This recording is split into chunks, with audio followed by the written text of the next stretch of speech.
É isso aí.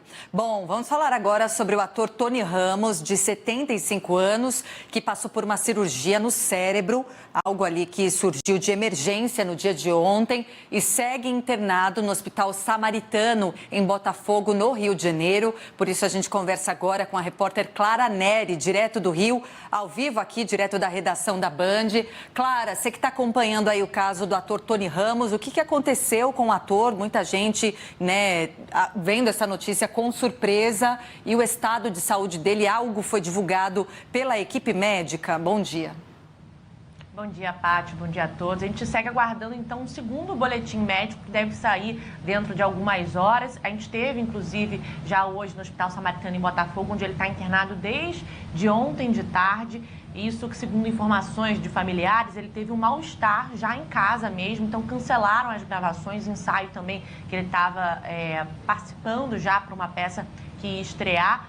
E quando chegou no hospital, foi verificado então que ele estava com sangramento intracraniano. Então precisou passar por uma cirurgia ontem mesmo, cirurgia essa comandada pelo neurocirurgião Paulo Niemeyer Filho. Cirurgia essa que foi bem sucedida, segundo o último boletim médico divulgado pelo Hospital Samaritano. E o estado de saúde dele, então, é estável. Agora ele segue em observação e a gente segue acompanhando também para ver como é que vai ser o desenrolar também, né, dessa análise que eles estão tendo agora por parte do paciente após a cirurgia. Ele segue internado, ainda não tem previsão de alta, a gente segue aguardando, então, esse segundo boletim médico, ele que está com 75 anos e foi tomado, então, os fãs, né, de surpresa após essa notícia circular na mídia também, Patrícia. Tá bom, Clara, vamos acompanhar. Assim que sair o novo boletim, só sinaliza aqui para a nossa redação que a gente volta com as novidades com você, né? O Tony Ramos, que é um ator muito querido, né? Ele comemorou nesse ano 60 anos de carreira, né? Não só pelo seu trabalho, que é muito admirado, mas também os relatos dos amigos, companheiros, que falam muito bem dele como companheiro também de estúdios, né, de rotina no mundo artístico. Bom, vamos entender um pouco melhor, né, Clara, sobre essa situação do Tony Ramos. Por isso a gente convida aqui o neurocirurgião, doutor Lucas Vasconcelos, para explicar o que pode ter acontecido com o Tony Ramos. A Clara mesmo trouxe detalhes, né, doutor, que ele passou por uma cirurgia para conter ali uma hemorragia, enfim, algo intracraniano. O que pode ter acontecido com o Tony Ramos, doutor? Bom dia, Patrícia. Obrigado pelo convite. Bom, aparentemente, o Tony Ramos teve um hematoma subdural crônico. Esse hematoma ele é muito comum em pacientes com mais idade e ele é decorrente de algum pequeno sangramento cerebral que vai crescendo ao longo dos dias e semanas. Esse hematoma ele é benigno, então a possibilidade de tratamento e de cura e de retorno completo às atividades é muito grande. Porém, precisamos da confirmação se é um hematoma subdural crônico, porque existe a segunda opção, que é um hematoma subdural agudo. O hematoma subdural agudo tem uma gravidade muito maior e um prognóstico pior. Mas, pelo relatório médico, tendo o paciente uma boa recuperação, provavelmente é um hematoma subdural crônico e benigno e com um prognóstico maravilhoso. Muito bem, então a gente tem duas opções de algo que pode ter acontecido e ele ter uma boa recuperação sem sequelas, mas também há uma possibilidade de um sangramento mais perigoso, né? Sim, se for um hematoma agudo, ele tem a possibilidade de ter uma evolução ruim. Porém, pelo relatório médico, há uma informação de que ele está evoluindo bem.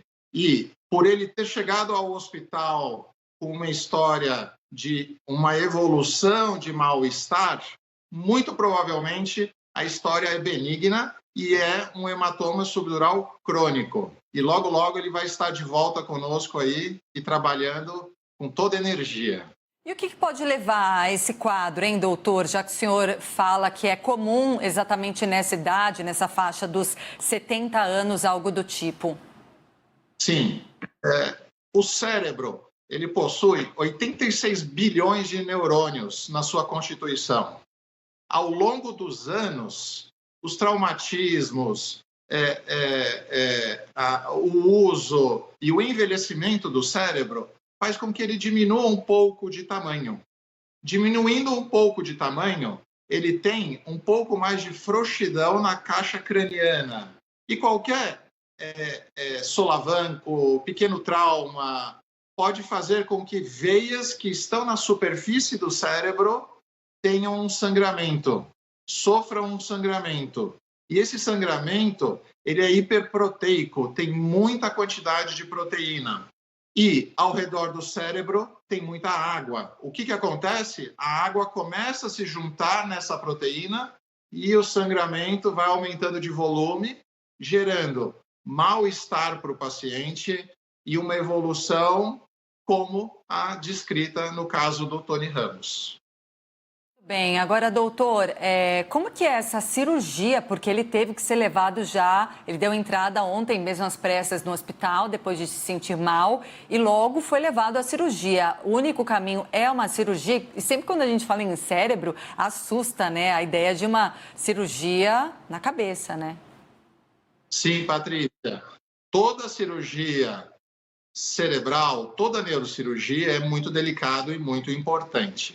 Porém, a cirurgia do hematoma subdural crônico é uma cirurgia superficial, que não envolve o tecido cerebral diretamente. Então, você, com 2 furos, 2 trepanações, 2 perfurações no crânio, consegue fazer o esvaziamento de todo esse hematoma.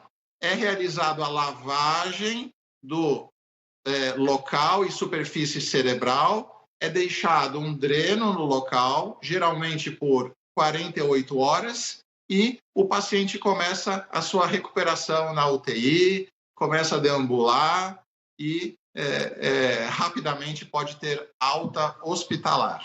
Então, quer dizer, se foi ali uma alternativa, né? O senhor falou que existe ainda 2 possibilidades de algo mais simples e algo mais agudo. Sendo algo mais simples, ele pode ter alta rapidamente, doutor? Em quanto tempo, mais ou menos, ele poderia se recuperar já em casa? Varia muito de paciente para paciente, mas eu diria que pelo menos uns 10 dias de internação é necessário para uma boa recuperação e que ele vá com segurança e total confiança para casa. Isso mostra possibilidades de novas situações como essa ou nem sempre, doutor?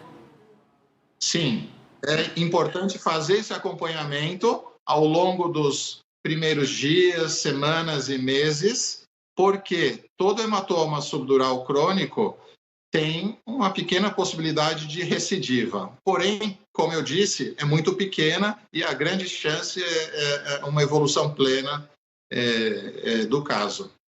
É algo que dá para se evitar, doutor? Dá para se controlar?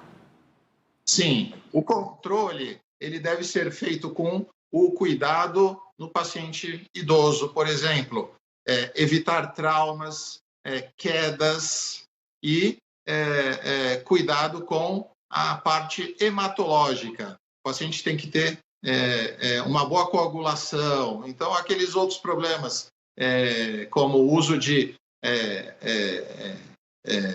anticoagulantes, ou mesmo agora, com a doença da dengue, que acaba tendo plaquetas baixas em muitos pacientes, aumenta muito a prevalência de sangramentos. Outros fatores importantes são tabagismo, dislipidemia e pressão alta.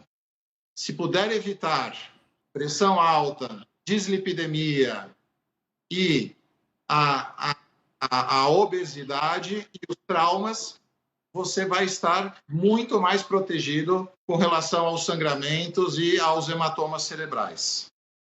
O senhor falou aí de quantos bilhões de neurônios nós temos no nosso cérebro e o Tony muito provavelmente usou muito desses neurônios ao longo dos seus 60 anos de carreira. Imagina a habilidade que o próprio ator tem, ao longo de todo esse tempo, de criar facilidade para memorizar textos, né? Enfim, apresentações, diálogos grandes ali na cabeça. Acredito que depois de um certo tempo aquilo você treina o próprio cérebro, né?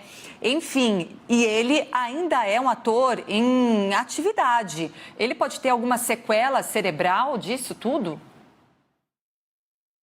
A resposta é difícil, mas a grande maioria dos pacientes tem uma evolução plena e não apresenta sequelas.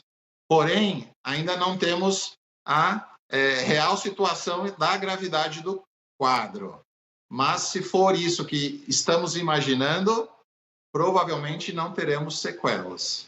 Que bom. Assim esperamos e desejamos aqui, né, melhoras ao ator Tony Ramos, que a gente segue acompanhando, né, há muitos e muitos anos os trabalhos brilhantes dele na TV, enfim, em vários meios, e agora passando por essa situação delicada, mas esperando que seja o menor quadro de gravidade possível. Doutor, muitíssimo obrigada pela sua entrevista aqui no Manhã Band News e até uma próxima oportunidade. Muito obrigado, Patrícia. Um bom dia para todo mundo. Bom dia. Vamos seguir agora falando sobre